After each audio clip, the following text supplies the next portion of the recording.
What did my fiance's text say that made me cancel our $60,000 wedding? I'm sitting here in my apartment, and the only sound is the quiet, rhythmic hum of the refrigerator. For the first time in 3 years, it is completely, peacefully quiet. 3 weeks ago, this place was a chaotic staging ground for a wedding, a whirlwind of tulle, seating charts, and the endless, cheerful chatter of my then fiancée, Chloe. Now, it's just my apartment again. The silence isn't empty, it's clean. It's the sound of a storm that has passed, leaving behind a sky so clear it almost hurts to look at. A lot of you asked for the whole story after my first post, the one where I laid out the cold, hard facts of my decision. So, here it is from the beginning. It all started on a Thursday morning, a day that was supposed to be a happy milestone in our inexorable march toward matrimony. Chloe and I were scheduled for a final walkthrough of our wedding venue that afternoon. We were exactly 3 weeks out from the big day, the day I was supposed to pledge my life to her. The machine of the wedding was in full, unstoppable motion. Every significant deposit had been paid, and every contract was stamped with the ominous, non-refundable clause. Her dress, a confection of lace and silk that cost more than my first car, was hanging in a pristine garment bag in our closet. My suit was tailored and waiting. The invitations, elegant works of embossed cardstock, had been sent, and the RSVPs were neatly stacked on our kitchen counter. We were, for all intents and purposes, locked in, hurtling toward a shared future with the force of a freight train.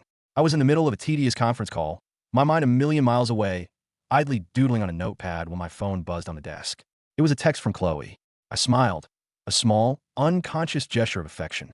I assumed it was a reminder about our venue appointment, or perhaps a question about the floral arrangements, a topic of surprisingly heated debate the night before. I was wrong. The words on the screen seemed to swim for a moment before snapping into a horrifying, crystal-clear focus. The text read, "Hey, I know this is really bad timing, and I'm so sorry, but I can't stop thinking about Mark. I feel like I need to see him and get real closure before we get married. It just wouldn't be fair to you for me to walk down the aisle with any doubts. I still love you so much, but this is something I need to do for myself. I'm going to see him this weekend. Don't worry." I read it once, then a second time, then a third. The words remained the same, a cold, digital testament to the end of my world. Closure. Closure with her ex-boyfriend, Mark, the guy she had dated for 5 tumultuous years before we met. The one she always described with a frustratingly vague mixture of fondness and frustration as intense and complicated. The guy whose name would occasionally, and always at the most inopportune times, pop up in conversation, leaving a weird, unspoken tension hanging in the air like a bad smell. 3 weeks. 3 weeks before she was supposed to become my wife, she needed to go on a soul-searching pilgrimage to the temple of her past relationship to find closure. In that moment, something inside me didn't break. It didn't even crack. It just went cold. It was the kind of chilling, instantaneous clarity you get when you're driving in a thick, disorienting fog, and it suddenly vanishes, revealing that you are, in fact, 2 feet from the edge of a sheer cliff. All the little things, the tiny, nagging red flags from the past few months that I had so willingly and lovingly ignored, suddenly snapped into a sharp, undeniable focus. Her recent emotional distance, which I had chalked up to pre-wedding stress. The late-night texting sessions that she had so breezily dismissed as bridesmaid drama. The vague, evasive answers about her weekend plans. It was all a lie. A slow, creeping, and ultimately devastating lie. I don't remember ending my conference call. I just remember the silence that followed. A silence that was suddenly filled with the roaring of my own thoughts. I sat there for maybe 5 minutes, just staring at the wall, my mind a whirlwind of disbelief and a strange, almost serene rage. I thought about the life we were supposed to build together, the children we had talked about, the future that now felt like a cheap, flimsy movie set. I thought about the promises we had made to each other, the vows we were about to formalize. And then I thought about that text message. It wasn't a question. It wasn't a request for my permission or understanding. It was a notification. A statement of fact. She had already decided. She was telling me, not asking me. She was, without a shadow of a doubt, prioritizing her unresolved, lingering feelings for another man over her commitment to me, just 21 days before she was supposed to pledge her life to me. And in that moment of absolute, soul-deep clarity, I realized something about myself. I was not going to be the guy who sits at home, wringing his hands, worrying, while his fiancée goes on a romantic, soul-searching trip with her intense and complicated ex. I was not going to be her backup plan, her safe bet, her plan B. I was not going to be a doormat. I picked up my phone. My hands were perfectly, unnervingly steady. I typed my reply to her text, 2 simple words that would detonate the life we had built. Take your time. Then I put my phone on silent, turned it face down on my desk, opened my laptop, and got to work. The wedding wasn't just being postponed. It was being dismantled, obliterated, effective immediately. My first call was not to my friends, who would have offered a chorus of outrage and sympathy. It was not to my family, who would have been heartbroken and confused.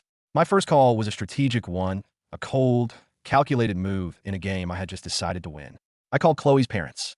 Her father, David, a decent, if somewhat formal, man who had always treated me with a quiet respect, answered the phone.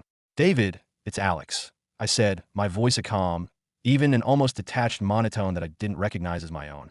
"I'm very sorry to bother you at work, but something serious has come up regarding the wedding." I heard the immediate shift in his tone, the flicker of parental concern. "Is Chloe all right? Has there been an accident?" "She's fine," I said, the words tasting like ash in my mouth. "But she has just informed me, via text message, that she's going to spend this weekend with her ex-boyfriend, Mark, in order to get closure before our wedding.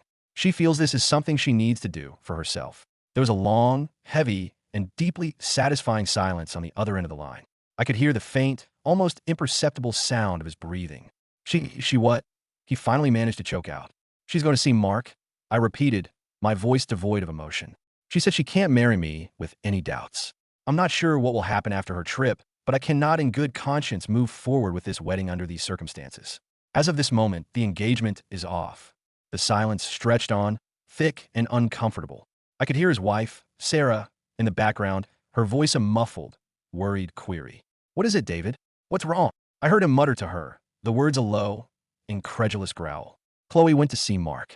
Then, back to me, his voice was different, colder, the paternal warmth replaced by a grim, weary resignation. "I see. Thank you for letting us know, Alex. I don't know what to say." "There's nothing you need to say," I told him, my own voice a perfect mirror of his newfound formality. "I just felt that you and Sarah had a right to know immediately before you heard it for someone else. I also have a couple of rings here I'd like to return to you as well." This is probably a good time to explain the rings. When we got engaged, Chloe had been very insistent on the modern, progressive idea of us both having engagement rings, a symbol of our equal commitment. She had a custom, simple platinum band made for me. It was, she had explained with a flourish, a gift from her parents, a welcome to the family gesture. I wasn't thrilled with the idea. It's not really a tradition for men in our circle. But it seemed to make her happy, so I had gone along with it. Now, that platinum band, that symbol of our equal commitment, felt like a cruel, ironic joke. "I could drop them off this evening," I continued, my voice unwavering. David just sounded defeated. "Yes," he said with a sigh. That's fine. I'll be home after 6." The next series of calls were a brutal, systematic demolition of the future we had so meticulously planned. I started with the venue. The events coordinator, a woman with whom I had spent hours discussing table linens and lighting schemes, was sympathetic but firm. The final $20,000 payment we had made just 2 weeks prior was, as the contract clearly stated, entirely non-refundable. It was a painful, nauseating pill to swallow. The story was the same with the caterer, the photographer, the band.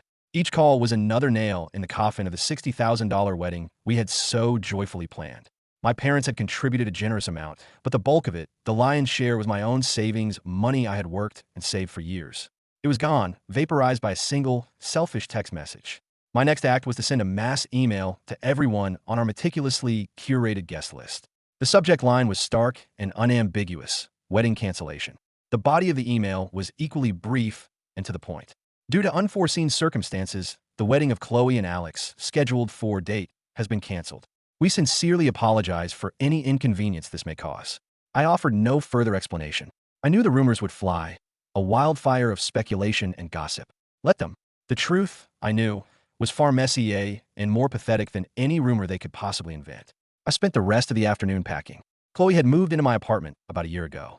She didn't own much in the way of furniture, but her clothes, her shoes, her books, her endless collection of makeup and skincare products had a way of expanding, of colonizing every available surface, every drawer, every closet. I was methodical, almost robotic in my task. I went to the store down the street and bought a stack of sturdy cardboard boxes and a roll of packing tape. I packed every item of hers carefully with a strange, detached precision. Her designer handbags, which she so loved to show off. Her endless collection of half-used, expensive makeup. The books she had read halfway and left on the nightstand, their spines uncreased. I labeled each box with a neat, black marker: Chloe clothes, Chloe bathroom, Chloe books. By the time I was finished, there was a neat, towering stack of 22 boxes in the spare bedroom. The apartment already felt bigger, quieter. It felt like mine again. At 6:30, I drove to her parents' house, the 2 small, velvet-ringed boxes a heavy weight in my jacket pocket. Sarah, her mom, answered the door. Her eyes were red and swollen, and she looked like she had been crying for hours. David stood behind her in the doorway, his face a grim, stony mask. They invited me in a weak, reflexive gesture of politeness, but I remained on the doorstep. I won't stay long, I said, my voice still that same, calm and even tone. I just wanted to return these. I handed David the small box containing my own platinum band.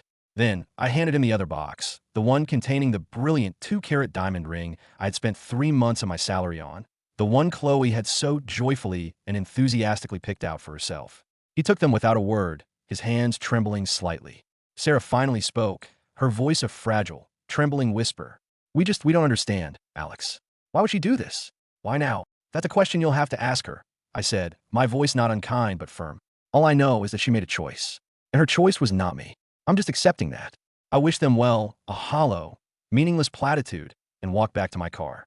As I drove away, I caught a glimpse of them in my rearview mirror, still standing in the open doorway, two confused and heartbroken people holding the glittering, expensive remnants of a future their own daughter had so carelessly and callously thrown away. I didn't feel a sense of triumph. I didn't feel a sense of revenge. I just felt a profound and soul-deep emptiness. The cold, logical part of my brain had executed the plan flawlessly. The human part, the part that had loved her, was just beginning to process the full, devastating extent of the wreckage. When I got back to my newly emptied apartment, I ordered a large pepperoni pizza, opened my laptop, and began the mundane but deeply satisfying process of changing all my passwords. It has now been a full month since what my friends have started grimly referring to as the Great Cancellation. The initial chaotic dust storm of drama and speculation is finally beginning to settle, and the fallout, I must admit, has been more interesting and in some ways more satisfying than I could have ever anticipated. The oppressive quiet in my apartment is no longer eerie or unsettling. It's peaceful. It's the sound of my own life, unfiltered and uncomplicated. I am rediscovering my own space, my own routines, my own self. It is truly amazing how much of your own identity you can lose in a relationship, piece by piece, without even realizing it's happening. After the movers, led by a grim-faced David, had collected Chloe's 22 boxes of shame, I had naively expected the drama to die down for a quiet, merciful end to the whole sorry affair. I was wrong. The next phase of the war was the inevitable and utterly predictable smear campaign. Chloe, with the enthusiastic and unwavering support of her loyal lieutenants, Jessica and Lauren, launched a full-scale, multi-platform assault on my character. It began, as these things so often do, on social media. There were a series of vague but pointed posts about the pain of surviving emotional abuse and the bravery it takes to escape a toxic, controlling relationship. They never used my name, of course. They were too clever for that. But the context, the timing, was clear to everyone in our shared social circle. Mutual friends started looking at me with a new, subtle suspicion in their eyes. I received a few tentative, probing messages from people asking for my side of the story. At first, I maintained my silence. I am not a fan of airing dirty laundry in public, and I refuse to be drawn into a messy, he said, she said war of words on the internet. But the narrative she was weaving began to escalate, growing more detailed and more malicious with each passing day. I heard through the grapevine, a network of concerned and gossipy friends, that Chloe was telling people I had a violent temper, that I was financially controlling, and that I had, in a fit of irrational, possessive rage over a minor disagreement, impulsively and cruelly canceled our wedding. She was painting herself as the tragic, blameless victim, a woman who had been callously and unexpectedly thrown out on the street by a manipulative monster. The closure trip with Mark, the entire catalyst for this whole disaster, was of course conveniently and completely omitted from her tearful, heart-wrenching version of events. The tipping point, the moment I knew I could no longer remain silent, came in the form of a phone call from my own mother. She was distraught, her voice trembling with a mixture of confusion and concern. One of her oldest friends had heard from a friend of Sarah's, Chloe's mom, that I had been horrible to Chloe and that the breakup was entirely my fault. The lies, her poisonous, self-serving lies, were now beginning to infect my own family, and that was a line I would not, under any circumstances, allow them to cross. I knew then that I had to fight back, but I wasn't going to engage in a messy, public, social media war. That's exactly what she wanted. She wanted me to get angry, to look unhinged, to give her ammunition to prove her fabricated narrative right. My revenge, I decided, would be quiet, precise, and based on one thing that she could not possibly argue with, her own damning words. I took a single, clear screenshot of her original text message, the one where she had so blithely and selfishly announced her closure trip with Mark. I didn't post it publicly. That wasn't my style. Instead, I sent it with a surgical, strategic precision to three key people. First, I sent it to Jessica's husband, a no-nonsense, straight shooting guy I had always gotten along with. I attached a simple, direct message. Hey man, I know you're probably hearing a lot of stuff right now. This is the minor disagreement that started everything. Just wanted you to have the facts. Second, I sent it to my own best man, a guy who was also friends with several of Chloe's cousins and extended family members. My message to him was similar, just so you have the real story when people inevitably ask. Third, and this was the masterstroke, the move that would bring her entire house of cards crashing down, I sent it to Sarah, Chloe's mother. My message to her was different, carefully worded to be respectful but firm. Sarah, I have stayed silent while Chloe tells everyone a version of events that is simply not true. I will not engage in any public drama, but I think you, as her mother, deserve to know the exact words that ended our engagement. This was her choice. My only choice was how to react to it. The effect was immediate and it was devastating. Jessica's husband, a man with a very low tolerance for drama and an even lower tolerance for dishonesty, was apparently furious that his wife had been so actively and willingly involved in spreading lies. I heard through a mutual friend that he had a very serious conversation with her about the importance of loyalty and honesty.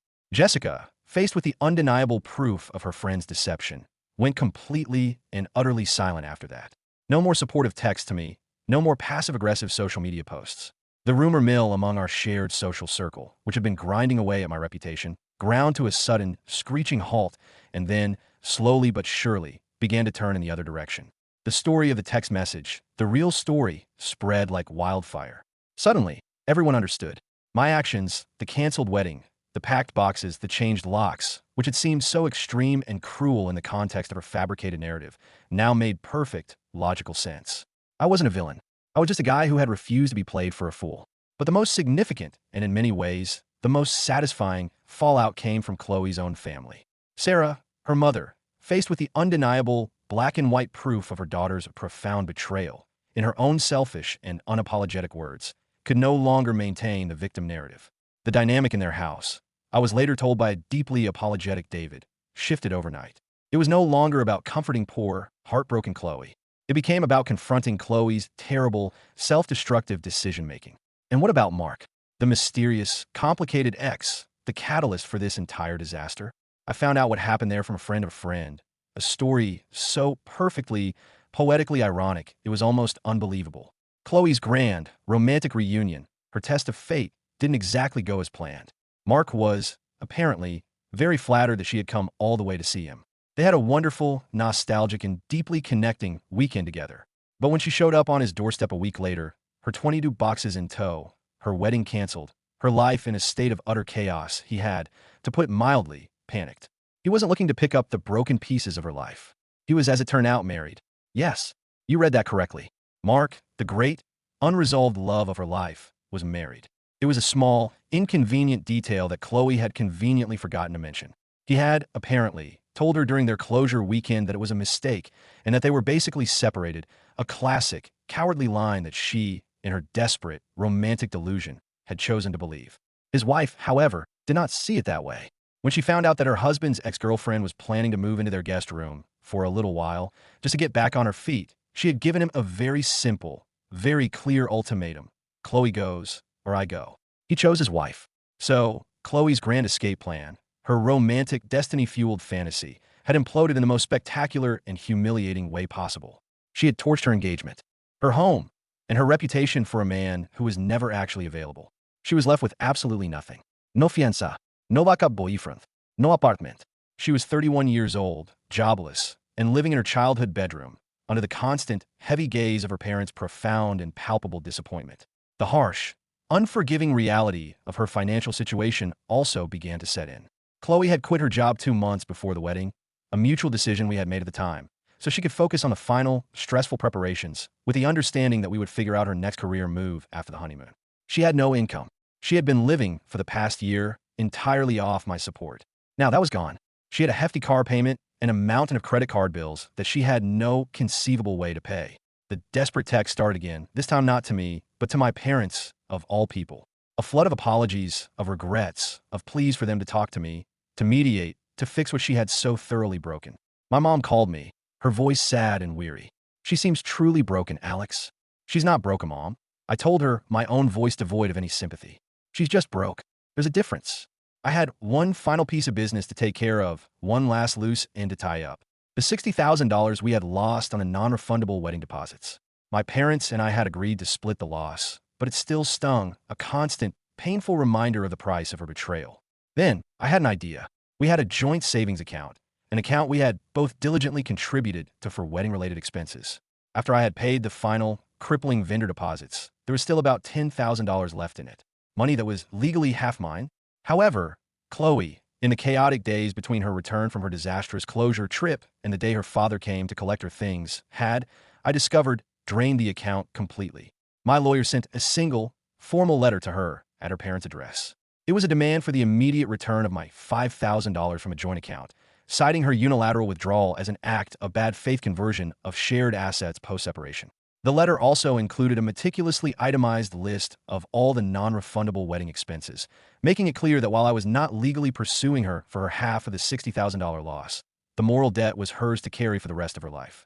The check for $5,000, drawn from her father's account, arrived a week later. There was no note.